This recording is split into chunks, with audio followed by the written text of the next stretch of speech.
Kanyinsola Ajayi crossed the finish line in London and turned to stare straight at Oblique Seville. The world champion had just lost again to a 21-year-old from Nigeria, and the time on the clock shocked the whole stadium because Ajayi ran it straight into the wind.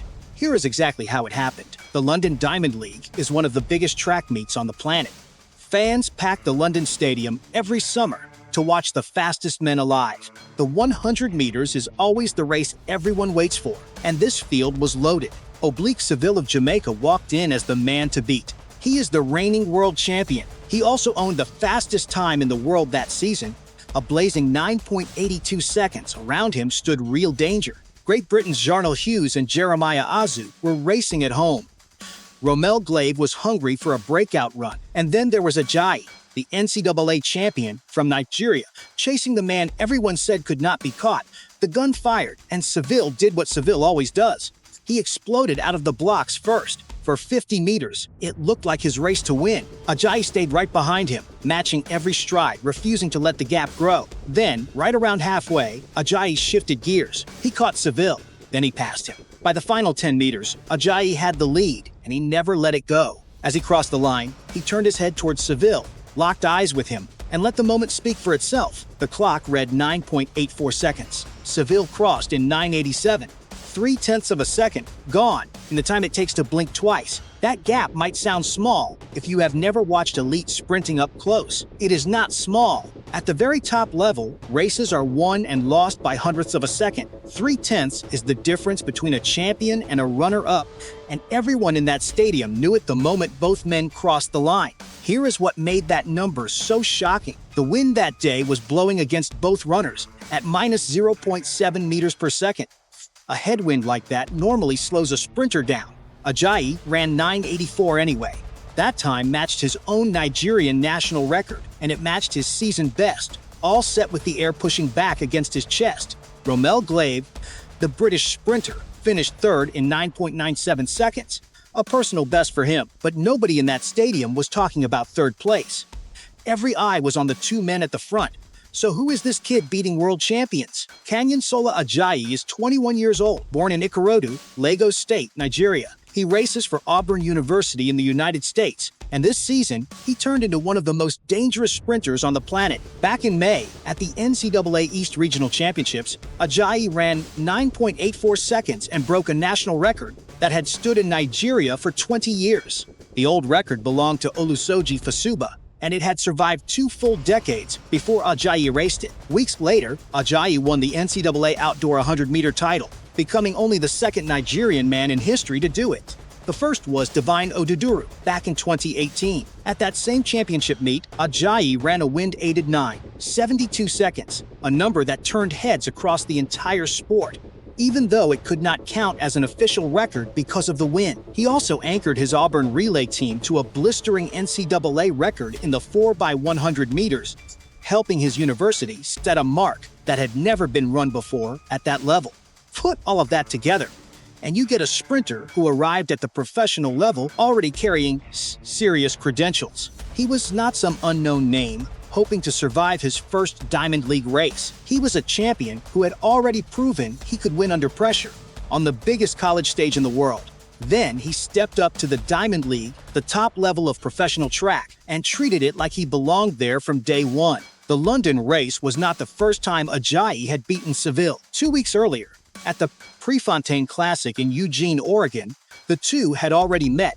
That race was Ajayi's Diamond League debut, his very first professional race at that level, across the track from an actual world champion. Seville got the sharper start, just like he always does, but Ajayi caught him before the halfway mark, pulled ahead, and crossed the line in 9.84 seconds again.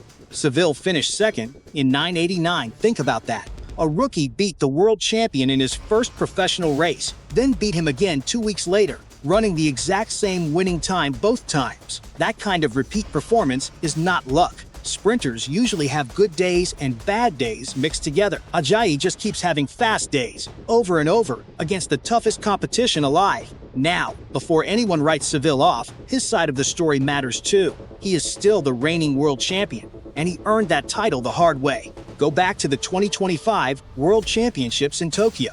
Ajayi and Seville actually raced each other in the opening heats, and Ajayi won that one too, running 9.88 seconds to Seville's 9.93.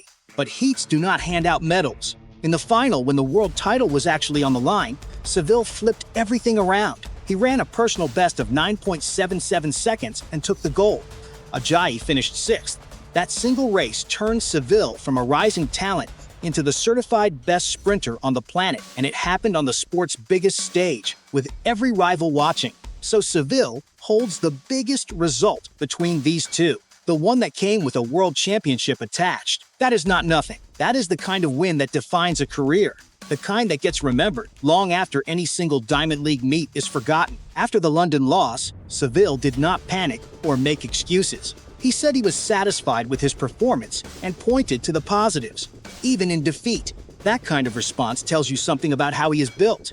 A few weeks earlier, right between his 2 losses to Ajayi, Seville had gone out and won the Monaco Diamond League, beating a strong field that included American sprinter Jordan Anthony. That win reminded everyone why he carried the season's fastest time into London in the first place. He is not falling apart.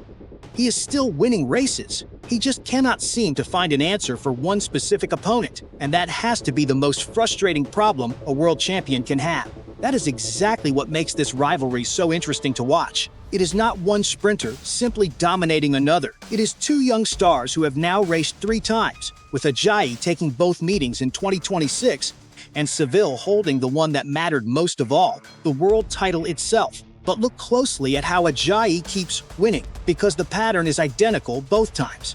Seville gets the better start. He always does. Then Ajayi closes the gap by the halfway mark, and down the final stretch, Ajayi simply refuses to let go. That is not an accident. That is a blueprint, and right now, Seville has not found a way to break it.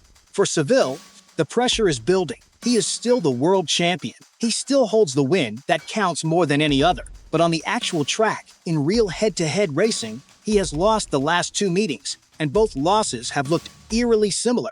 For Ajayi, the timing could not be better.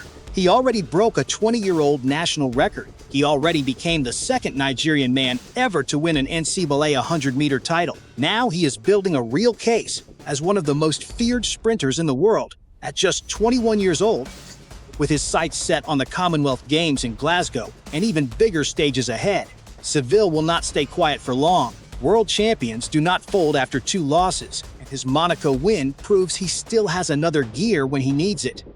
He will be studying exactly how Ajayi keeps closing him down in that final stretch, looking for the fix. But right now, Ajayi has the momentum, the record, and the head-to-head edge. 2 races against a world champion, 2 wins, and a habit of getting stronger exactly when the race matters most. This rivalry is no longer a surprise story about one big upset. It is a genuine question mark hanging over the entire men's 100 meters, and every sprinter in that event knows it. A world champion with a target on his back, and a rising Nigerian star who keeps finding a way to hit it. This rivalry is just getting started, and the next time these 2 step into the blocks together, the entire track world will be watching.